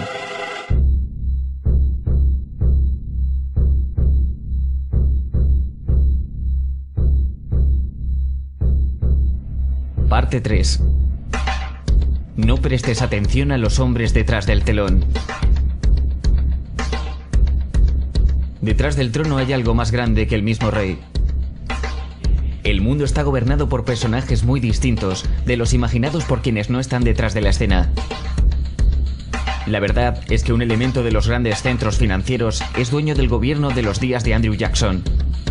En 1775 la guerra americana revolucionaria comenzó, cuando las colonias americanas buscaron despegarse de Inglaterra y su monarquía opresora. Aunque hubo muchas razones para la revolución, una en particular sobresale como la causa primordial. El rey Jorge III de Inglaterra prohibió la moneda sin interés independiente que las colonias estaban produciendo y usando, forzándolos a pedir dinero del Banco Central inglés con interés, inmediatamente poniendo a las colonias en deuda. Y como luego dijo B. Franklin, la negativa del rey Jorge III de permitir a las colonias operar un sistema monetario honesto que liberaría al hombre ordinario de las palancas de los manipuladores de dinero fue probablemente la causa primordial de la revolución. En 1783 América ganó su independencia de Inglaterra, sin embargo su batalla en contra del concepto de banco central y de los hombres corruptos y llenos de avaricia asociados con él habían comenzado. ¿Qué es un banco central? Un banco central es una institución que produce la moneda de una nación entera. Basados en precedentes históricos, existen dos poderes específicos intrínsecos en la práctica del Banco Central: el control de las tasas de interés y el control del suministro de dinero o inflación. El Banco Central no solo provee de dinero a la economía de un gobierno, se lo presta con interés. Entonces, aumentando o disminuyendo el suministro de dinero, el Banco Central regula el valor de la moneda emitida. Es crucial entender que la estructura entera de este sistema puede producir una sola cosa a largo plazo: deuda. No se necesita demasiado ingenio para entender esta estafa. Cada dólar producido por el Banco Central es prestado con interés. Esto significa que cada dólar producido es realmente un dólar más un cierto porcentaje de deuda basado en ese dólar. Y como el Banco Central tiene un monopolio sobre la producción de la moneda del país entero, y ellos prestan cada dólar con deuda inmediata asociada a él, ¿de dónde sale el dinero para pagar esta deuda? Solo puede venir nuevamente del Banco Central, lo que significa que el Banco Central tiene que incrementar constantemente su suministro de dinero para temporalmente cubrir la deuda pendiente creada, y puesto que ese nuevo dinero es también prestado con interés, crea más deuda. El resultado final de este sistema sin falla es esclavitud, porque es imposible para el gobierno y para el público salir algún día de esta deuda autogenerada. Los padres fundadores de este país estaban bien conscientes de esto. Creo que las instituciones bancarias son más peligrosas que un ejército. Si el pueblo americano alguna vez permite a los bancos privados controlar la emisión de la moneda, los bancos y las corporaciones que crecerán alrededor de ellos privarán al pueblo de su propiedad hasta que sus hijos despierten sin casa. Thomas Jefferson. Si quiere permanecer esclavo de los banqueros y pagar los costes de su propia esclavitud, permítanles continuar creando el dinero y controlando el crédito de la nación. A principios del siglo XX, los Estados Unidos habían implementado y eliminado algunos sistemas del Banco Central, que fueron estafando a través de crueles intereses bancarios. En ese momento, las familias dominantes en los bancos y negocios del mundo eran los Rockefeller, los Morgan, los Warburg y los Rothschild. Y a principios de 1900 buscaron instalar una vez más leyes para crear otro banco central. Sin embargo, sabían que el gobierno y el público desconfiaban de tal institución, así que necesitaron crear un incidente para afectar la opinión pública. Así que JP Morgan, considerado públicamente un conocedor financiero de la época, aprovechó su influencia masiva publicando rumores que un banco prominente de Nueva York era insolvente o había quebrado. Morgan sabía que esto causaría histeria masiva, que también afectaría a otros bancos, y así fue. El público, temiendo perder sus depósitos, comenzó masivamente a retirar su dinero. Consecuentemente, los bancos fueron forzados a reclamar sus préstamos, obligando a los endeudados a vender sus propiedades, y así comenzó una espiral de quiebras, reposesiones y desorden. Poniendo las piezas en orden unos años más tarde, Frederick Allen en la revista Life escribió: "Los intereses Morgan tomaron ventaja para precipitar el pánico, guiándolo astutamente mientras sucedía". Sin conciencia del fraude, el pánico de 1907 tuvo una investigación parlamentaria congresional dirigida por el senador Nelson Aldrich, quien tenía lazos íntimos con los carteles bancarios, y luego formó parte de la familia Rockefeller por casamiento. La comisión dirigida por Aldrich aconsejó que debería implementarse un banco central para evitar que un pánico como el de 1907 volviera a suceder. Esta fue la chispa que los banqueros internacionales necesitaban para iniciar su plan. En 1910 hubo una reunión secreta en la propiedad de JP Morgan, en las costas de Georgia. Fue ahí donde se escribió la ley del Banco Central, llamada Acta de Reserva Federal. Esta legislación fue escrita por banqueros, no legisladores. Esta reunión fue tan secreta, tan oculta al conocimiento del gobierno o el público, que las 10 personas que formaron parte camuflaron sus nombres cuando salieron de la isla. Después que esta ley fue elaborada, fue entregada a su figura política, el senador Nelson Aldrich, para introducirla en el Congreso. Y en 1913, con fuerte patrocinio político de parte de los banqueros, Woodrow Wilson fue presidente, habiendo ya aceptado firmar el Acta de Reserva Federal a cambio de apoyo en su campaña. Y 2 días antes de Navidad, cuando la mayor parte del Congreso estaba en casa con sus familias, el Federal Reserve Act se votó positivamente. Wilson a su vez lo hizo ley. Años después, W. Wilson escribió arrepentido: "Nuestro sistema de crédito está concentrado en manos privadas. El crecimiento de la nación y por consiguiente de todas nuestras actividades está en las manos de unos pocos hombres, quienes necesariamente por motivos de sus propias limitaciones congelan, frenan y destruyen la genuina libertad económica. Nos hemos transformado en uno de los peores gobernados, uno de los más completamente controlados y dominados de los gobiernos del mundo. No más un gobierno de libre opinión, no más un gobierno de voto de la mayoría, sino un gobierno de la opinión y coacción de un pequeño grupo de hombres dominantes". El congresista Louis McFadden también expresó la verdad después de la aprobación de la ley. Un sistema bancario mundial está siendo preparado aquí, un superestado controlado por banqueros internacionales actuando conjuntamente para esclavizar al mundo en pos de su propio placer. El Banco Central ha usurpado al gobierno. Al público se le dijo que el sistema de reserva federal era un estabilizador económico y que la inflación y la crisis económicas eran algo del pasado. Bueno, como muestra la historia, nada está más lejos de la verdad. El hecho es que los banqueros internacionales ahora tienen una máquina ajustada para expandir sus ambiciones personales. ¡Vive! ¡Vive! ¡Vive! Por ejemplo, de 1914 a 1919, el FED incrementó el suministro de dinero a casi un 100%, traducido en grandes préstamos a los bancos pequeños. Entonces, en 1920, el FID retiró porcentajes masivos del suministro de dinero, así forzando a los bancos menores a cancelar su enorme cantidad de préstamos y, como en 1907, hubo corridas bancarias, quiebras y el subsiguiente colapso. Más de 5.400 bancos competitivos fuera del FID colapsaron, aún más consolidando el monopolio de un grupo pequeño de banqueros internacionales. Al tanto de este crimen, el congresista Lindbergh se puso de pie y dijo en 1921: bajo el Acta de Reserva Federal, los pánicos son creados científicamente. El pánico actual es el primero creado científicamente y funcionó como calculamos una ecuación matemática. Sin embargo, el pánico de 1920 fue solo un precalentamiento. Del 21 al 29, el FID otra vez incrementó el suministro de dinero, otra vez resultando en grandes préstamos al público y los bancos. Había otro nuevo tipo de préstamo llamado préstamo margen en el mercado bursátil, muy simple. Un préstamo margen le permitía al inversor pagar solo el 10% del precio de un título, con el otro 90% siendo prestado a través del corredor de bolsa. En otras palabras, una persona podía tener $1.000 en títulos solo pagando 100. Este método era muy popular en los años 20. Cuando todo el mundo parecía estar haciendo dinero en la bolsa. Sin embargo, este préstamo tenía una trampa. Podía ser pedido en cualquier momento y debía ser pagado en 24 horas. Esto se llama un pedido marginal, y el resultado de un pedido marginal es la venta del stock comprado con el préstamo. Entonces, unos meses antes de octubre del 29, J.D. Rockefeller, Bernard Barak y otros conocedores silenciosamente se retiraron de la bolsa, y el 24 de octubre de 1919, los financieros de Nueva York, quienes entregaron los préstamos marginales, empezaron a pedirlos en masa. Esto provocó instantáneamente una venta masiva en el mercado, puesto que todos debían cubrir sus préstamos marginales. Esto disparó corridas masivas de bancos por la misma razón, a su vez colapsando 16.000 bancos, habilitando a los banqueros internacionales conspiradores a no solo comprar bancos rivales a descuento, sino también a comprar corporaciones completas por centavos de dólar. Fue el robo más grande de la historia americana. Pero eso no se detuvo ahí. En lugar de expandir el suministro de dinero para recuperar este colapso económico, el FID realmente lo redujo, alimentando una de las más grandes depresiones de la historia. Nuevamente enfadado, el congresista Louis McFadden, un viejo oponente del cartel bancario, comenzó a traer procedimientos de destitución contra el Federal Reserve Board, diciendo que la caída y la depresión fue una ocurrencia cuidadosamente planeada. Los banqueros internacionales buscaron traer una condición de desesperación para así ellos surgir como los dueños de todos nosotros. No es sorprendente que luego de 2 intentos de asesinato, McFadden fuera envenenado en un banquete antes de que pudiera comenzar con los procedimientos de destitución.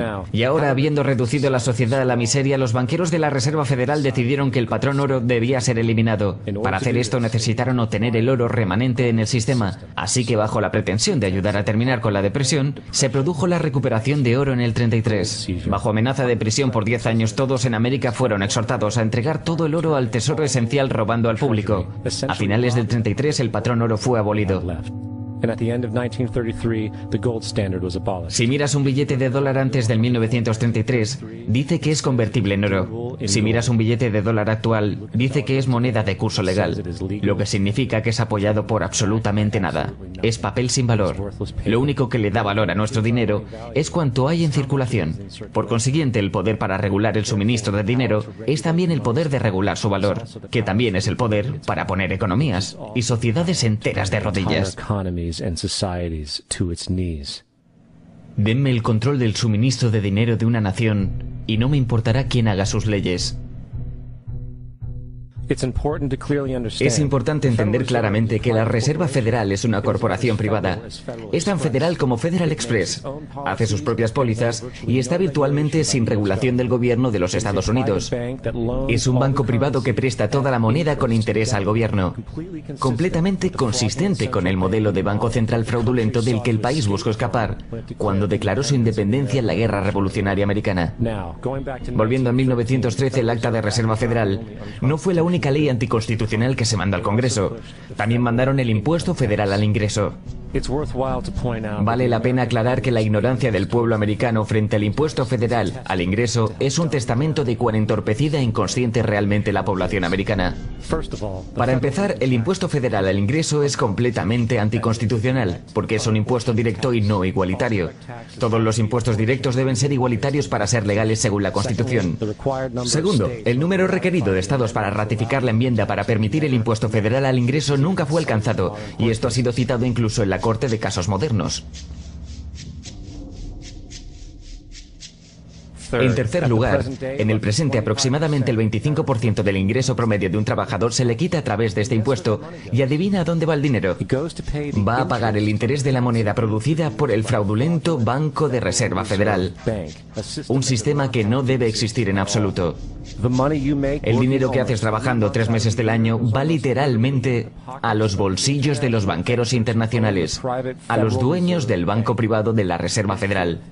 Y en cuarto lugar, aun con la afirmación fraudulenta del gobierno y la legalidad del impuesto al ingreso, no hay literalmente ningún estatuto ni ley en existencia que le requiera pagar este impuesto. Punto. Realmente esperaba que, por supuesto, hubiera una ley que pueda señalar en el libro de leyes que requiera que presentes el retorno del impuesto. Estuve en un punto donde no pude encontrar el estatuto que claramente haga a una persona culpable, al menos no a mí o a la mayor parte de la gente que conozco, así que no tuve más remedio que renunciar. Basado en la investigación que hice a través del año 2000 y que aún estoy haciendo, no he encontrado esa ley. Le he preguntado al Congreso, a un montón de gente, le he preguntado a ayudantes del comisionado del IRS y no pueden contestar, porque si contestan, el pueblo americano va a saber que todo esto es un fraude. No he presentado un impuesto federal de ingresos desde que renuncié. No he presentado un retorno de impuestos desde el 99.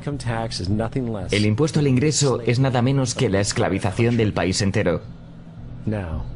Ahora, con el control de la economía y el robo perpetuo de riqueza, es solo un lado del cubo de Rubik que los banqueros tienen en sus manos. La próxima herramienta para ganancia y control es la guerra. Desde el origen de la Reserva Federal en 1913, un número de grandes y pequeñas guerras han comenzado. Las 3 más pronunciadas fueron la Primera Guerra Mundial, la Segunda y Vietnam. Primera Guerra Mundial, en 1914. Las guerras europeas empezaron centradas alrededor de Inglaterra y Alemania. El pueblo americano no quería saber nada con la guerra. Y el presidente Wilson públicamente declaró la neutralidad. Sin embargo, bajo la superficie, la administración americana buscaba alguna excusa para poder entrar en guerra. En una notoria observación hecha por el secretario de Estado William Jennings, los grandes intereses bancarios estaban profundamente interesados en la guerra mundial debido a las oportunidades de grandes ganancias.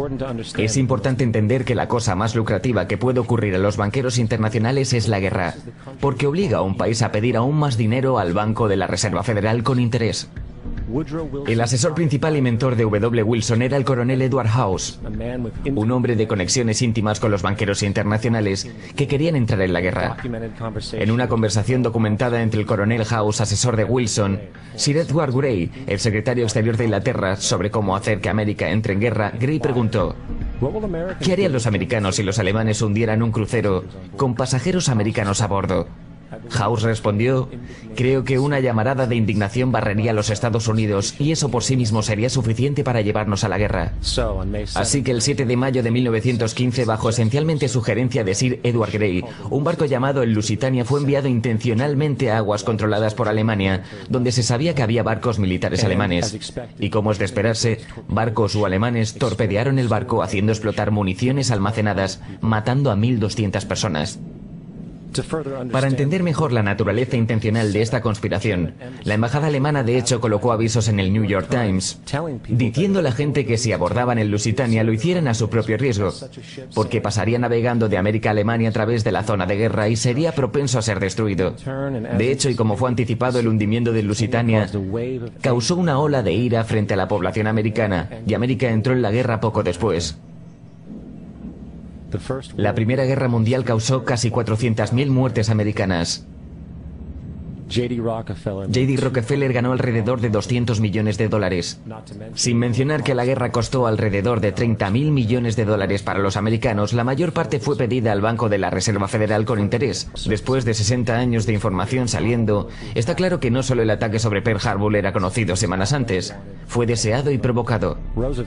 Roosevelt, en cuya familia habían sido banqueros desde el siglo XVIII, cuyo tío Freddy, que estuvo en la Junta de la Reserva Federal original, estaba muy a favor de los intereses de los banqueros internacionales, y el interés era entrar en la guerra. Y como hemos visto, nada es más beneficioso para los banqueros internacionales que la guerra. En una entrada en el jornal del secretario de Guerra Roosevelt, Ernest Timon, fechada el 25 de noviembre del 41, él documentó una conversación que tuvo con Roosevelt. La cuestión era cómo los manipularíamos para que hagan el primer disparo. Era deseable asegurarse de que los japoneses fueran los que hicieran esto, para que no hubiera dudas de quiénes eran los agresores. En los meses que predecieron al ataque de Pearl Harbor, Roosevelt hizo todo lo posible para enojar a los japoneses, mostrando una postura de agresión. Él detuvo todas las importaciones japonesas de petróleo americano, congeló todos los bienes japoneses en los Estados Unidos, hizo públicos préstamos a la China nacionalista y entregó ayuda militar a los ingleses, ambos enemigos de Japón en la guerra, que dicho sea de paso viola las reglas de guerra internacional. Y el 4 de diciembre, 3 días antes del ataque, la inteligencia australiana advirtió a Roosevelt sobre una fuerza de ataques japoneses moviéndose hacia Pearl Harbor. Roosevelt lo ignoró. Entonces, como fue deseado y permitido, el 7 de diciembre Japón atacó Pearl Harbor matando a 2.400 soldados. Antes de Pearl Harbor, el 83% del público americano no quería tener nada que ver con la guerra. Después de Pearl Harbor, 1 millón de hombres se ofrecieron como voluntarios para la guerra. Es importante destacar que la guerra de la Alemania nazi era ampliamente apoyada por dos organizaciones, una de las cuales era llamada E.G. Farben. E.G. Farben produjo el 84% de los explosivos y aún el Zyklon B usado en los campos de concentración para matar a millones de personas. Uno de los socios no conocidos de E.G. Farben fue Standard Oil Company de J.D. Rockefeller en América. De hecho, la Fuerza Aérea Alemana no podía operar sin un aditivo especial creado por Standard Oil de Rockefeller. El drástico bombardeo alemán de Londres, por ejemplo, fue posible por una venta de $20 millones de combustible a E.G. Farben por Standard Oil Company de Rockefeller. Este es solo un pequeño ejemplo de cómo empresas americanas solventaron ambos lados de la Segunda Guerra Mundial. Una de las otras organizaciones traidoras que vale la pena nombrar es la Union Banking Corporation de New York.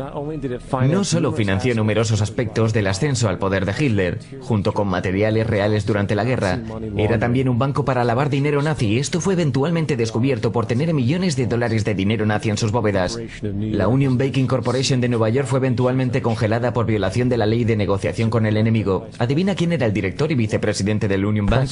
Prescott Bush, el abuelo de nuestro presidente actual y por supuesto el padre de nuestro presidente anterior. Ten esto en mente cuando consideres las disposiciones morales y políticas de la familia Bush.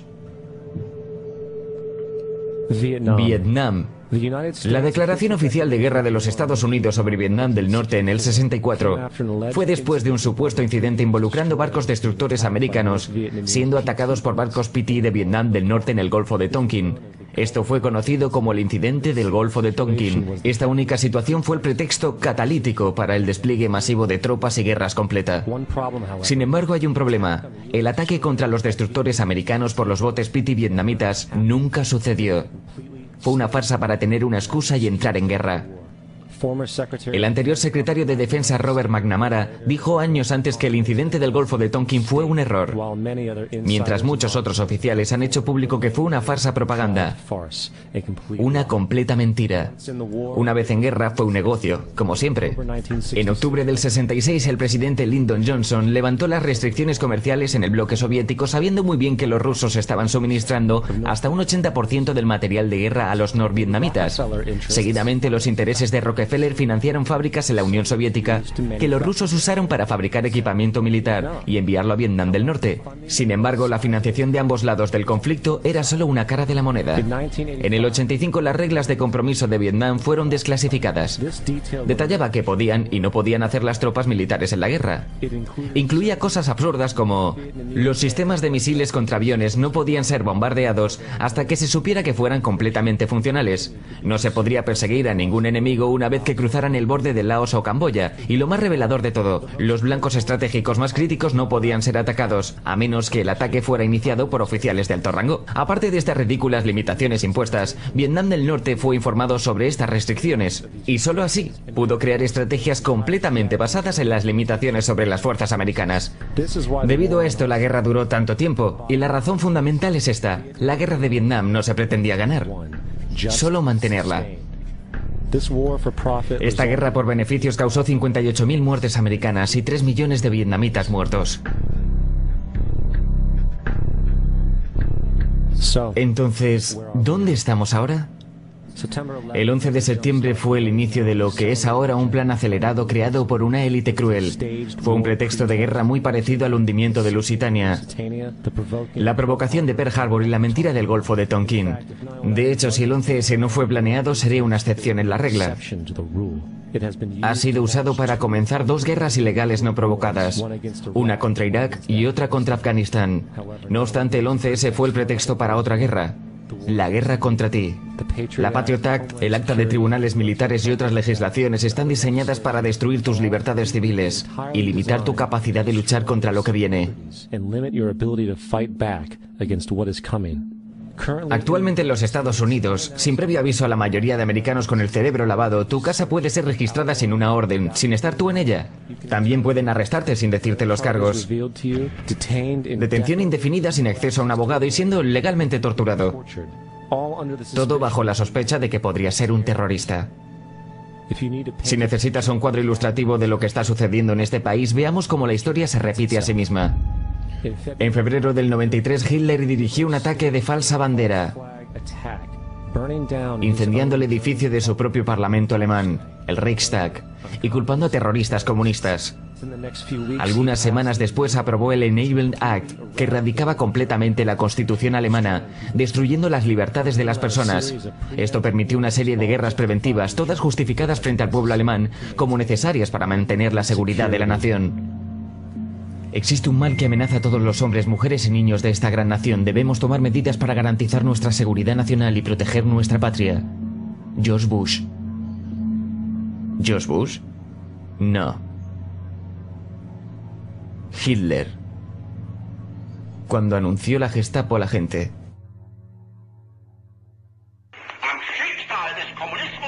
Las cuestiones del comunismo y sus organizaciones de fachada no deberían ensombrecer los hechos. Nuestro enemigo es una red radical de terroristas y todos los gobiernos que lo apoyan. Es hora de despertar. La gente en el poder hace lo que sea necesario para asegurarse de que estés continuamente confundido y manipulado. La percepción de la realidad de la mayoría, especialmente en el terreno político, no es la suya propia. Les es sagazmente impuesta sin que ellos siquiera se den cuenta. Por ejemplo, gran parte del público cree que en realidad la invasión de Irak está saliendo mal, porque la violencia sectaria no parece detenerse. Lo que el público no alcanza a ver es que la desestabilización de Irak es exactamente lo que quieren quienes están detrás del gobierno.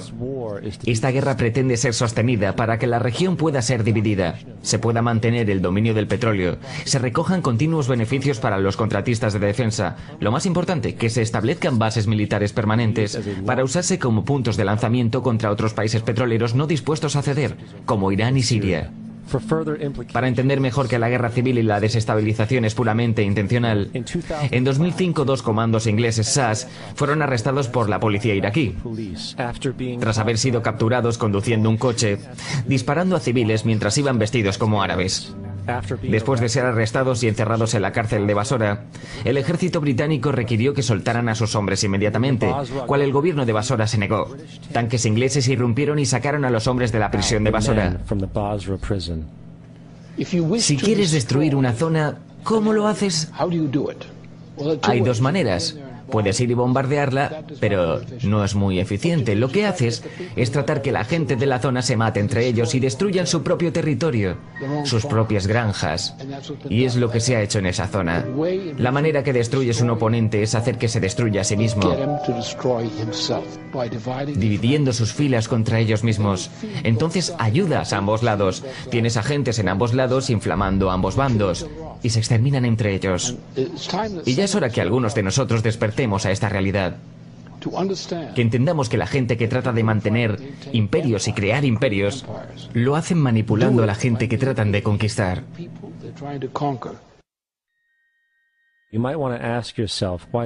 Te preguntarás por qué la cultura entera está saturada de programas de entretenimiento de masas de todo tipo, mientras que el sistema educativo en Estados Unidos continúa su asombrosa decadencia estupidizante desde que el gobierno americano decidió hacerse cargo de los subsidios del sistema público educativo.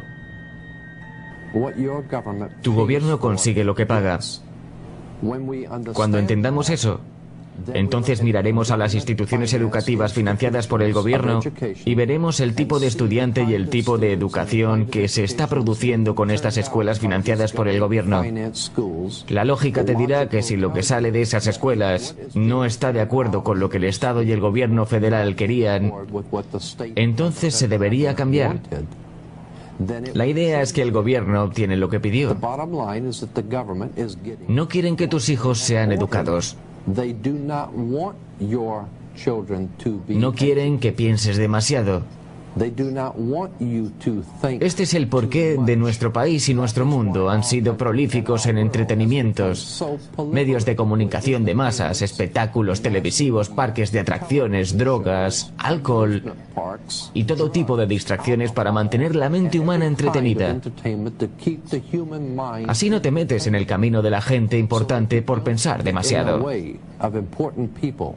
Mejor despierta y entiende que hay gente que está guiando tu vida. Y tú ni siquiera lo sabes. Estamos en serios problemas.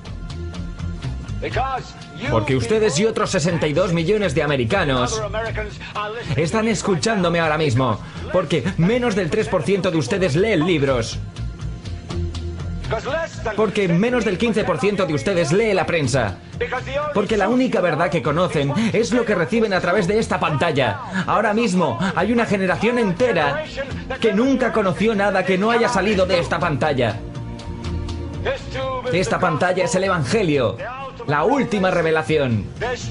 Esta pantalla puede crear o quitar presidentes, papas, primeros ministros. Esta pantalla es la fuerza más fantástica de este mundo sin Dios. Y tiembla si alguna vez cayera en las manos de la gente equivocada. Y cuando la compañía más grande del mundo controla la más fantástica fuerza propagandística de este mundo sin Dios, ¿quién sabe qué mierda se venderá como si fuera verdad en esta red? Así que escúchenme, escúchenme. La televisión no es la verdad. La televisión es solo un parque de atracciones. Es un circo, un carnaval, una tropa de acróbatas ambulantes. Narradores de historias, bailarines, cantantes, malabaristas, bichos raros, domadores de leones y jugadores de fútbol. Estamos en el negocio de matar el aburrimiento. Pero ustedes se sientan ahí día tras día, noche tras noche. Todas las edades, colores, creencias, somos todo lo que ustedes conocen. Están empezando a creer las ilusiones que estamos haciendo aquí. Están empezando a pensar que esta pantalla es la realidad y que sus vidas son irreales. Ustedes hacen lo que esta pantalla les dice. Se visten como en esta pantalla, comen como en esta pantalla, educan a sus hijos como en esta pantalla y hasta piensan como les dicen. Esto es una locura masiva, están locos. En nombre de Dios, ustedes son lo real. Nosotros somos la ilusión. Lo último que los hombres detrás del telón quieren es un público consciente e informado capaz de tener pensamiento crítico. Por eso un continuo y fraudulento modelo psicológico es emitido vía religión, medios masivos y el sistema educativo. Buscan mantenerte en una distraída burbuja inocente y la jugada les está saliendo condenadamente bien. En 2005 se hizo un acuerdo entre Canadá, México y Estados Unidos. Este acuerdo, sin haberse anunciado al público, sin ser regulado por el Congreso, fusiona los Estados Unidos, Canadá y México en una entidad, borrando todas las fronteras. Se le llama Unión Norteamericana. Quizá te preguntarás por qué nunca has escuchado hablar de esto. De hecho, solo hay un periodista de las grandes cadenas que han estado al tanto de este tema y ha tenido el coraje de cubrir este asunto.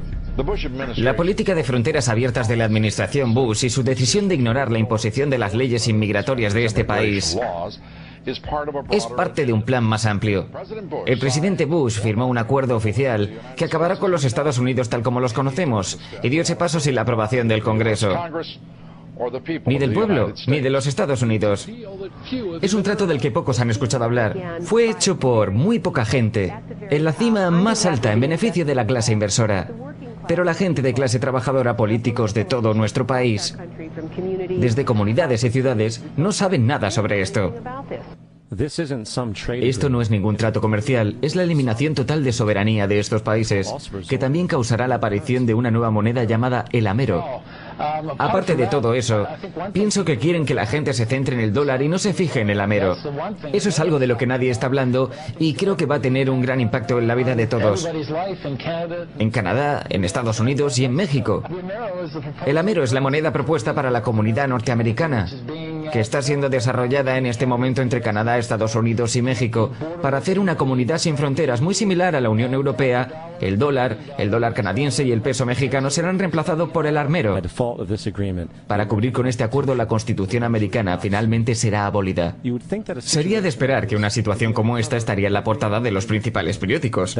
Es entonces cuando te das cuenta que la gente detrás de este movimiento es la misma gente que está detrás de los medios masivos de comunicación y que no te dicen lo que no debes saber. La Unión Norteamericana es el mismo concepto de la Unión Europea, la Unión Africana y lo que pronto será la Unión Asiática. Y la misma gente está detrás de todas ellas. Y cuando sea el momento, la Unión Norteamericana, la Unión Europea, la Unión Africana y la Unión Asiática serán fusionados, conformando las últimas etapas de un plan en el que el hombre ha estado trabajando los últimos 60 años. Un único gobierno mundial. Tendremos un gobierno mundial, nos guste o no.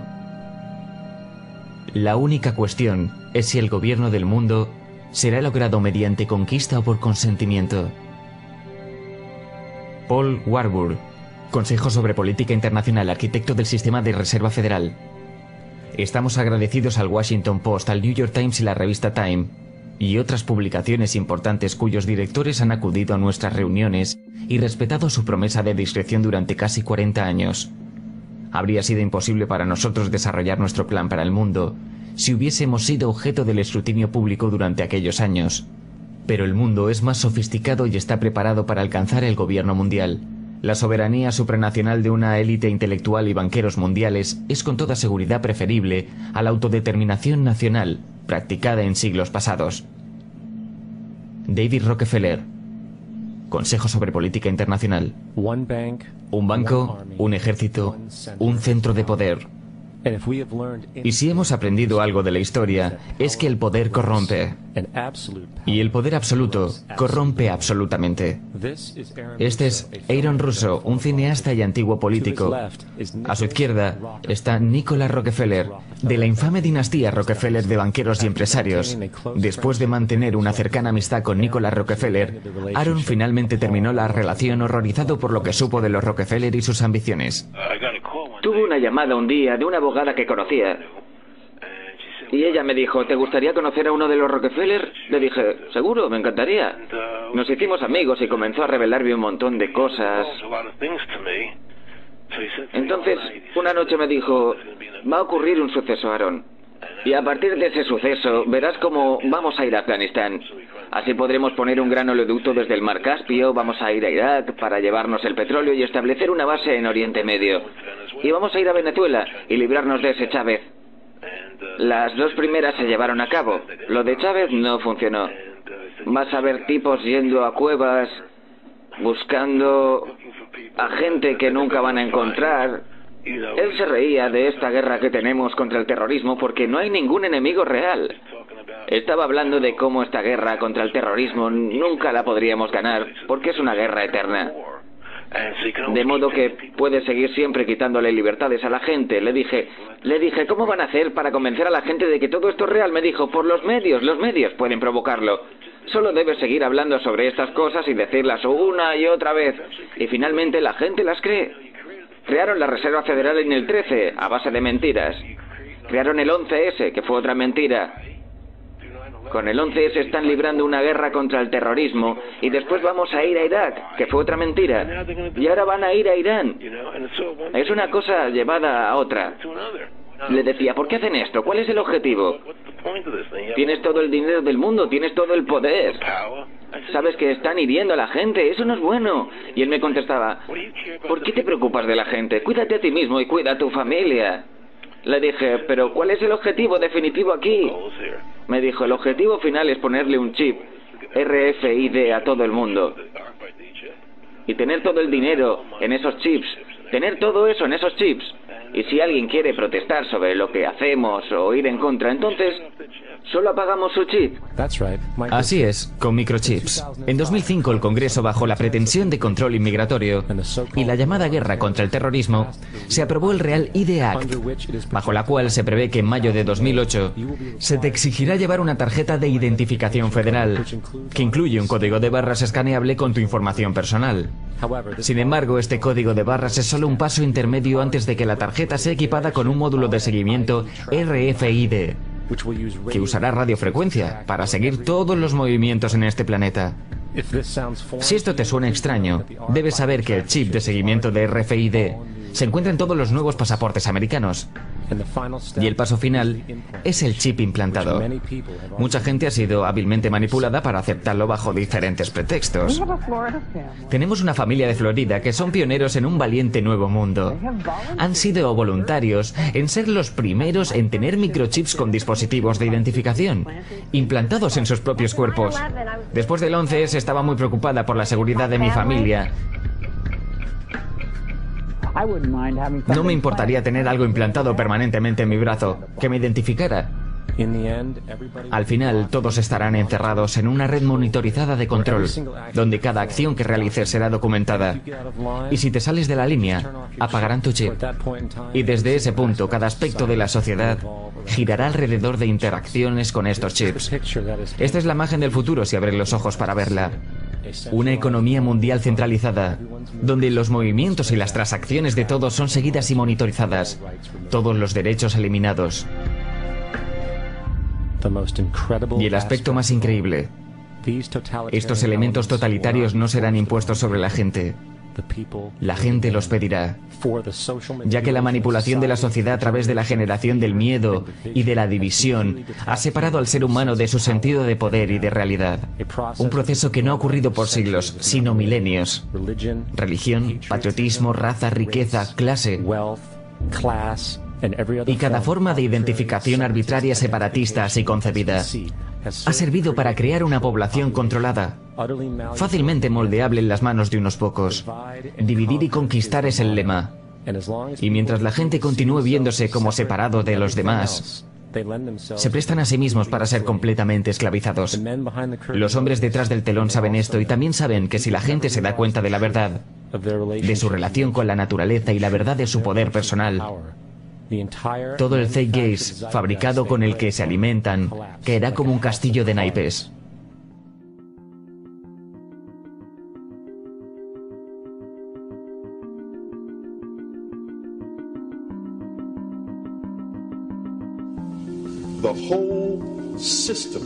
El sistema entero en el que vivimos nos enseña que no tenemos poder, que somos débiles, que la sociedad es mala y llena de crimen y demás. Eso es todo una enorme mentira. Somos poderosos, poderosas, hermosos, hermosas, extraordinarios y extraordinarias. No hay razón para que no entiendas quiénes somos en verdad, hacia dónde vamos. No hay razón para que las personas no alcancen todo su potencial. Somos seres increíblemente poderosos. Creo que pasé 30 años de mi vida, los primeros 30 años, tratando de convertirme en algo. Quería ser bueno haciendo cosas, quería ser bueno en tenis, en la escuela, en las notas. Y todo lo veía desde esa perspectiva. No estoy de acuerdo de la manera en que soy, pero sí soy bueno haciendo cosas. Por fin me di cuenta de que entendía este juego mal, porque el juego era descubrir quién era yo.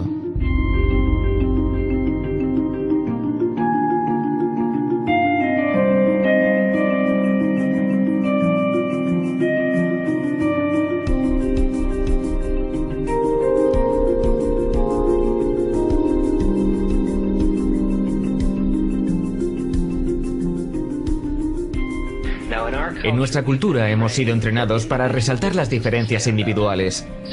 Si te fijas en cada persona, lo que inmediatamente ves es que es más inteligente, más tonto, más viejo, más joven, más rico, más pobre. Y hacemos estas distinciones dimensionales y las ponemos en categorías. Y las tratamos de esa manera. Y así vemos a los demás como separados de nosotros mismos. Las maneras en que estamos separados. Y una de las características dramáticas de esa experiencia es estar con otra persona y de repente ver las formas en las cuales se parece a ti, no las distintas a ti, y experimentar que lo que es esencial en ti es esencia en mí. Es lo importante, entender que no existe el otro. Es todo uno. Yo no nací rico y acomodado, nací siendo un ser humano. Entonces aprendí esta historia de quién soy, si soy bueno o malo, resolutivo o no. Todo eso se aprende durante el camino. Cuando el poder del amor prevalezca sobre el amor al poder, el mundo conocerá la paz.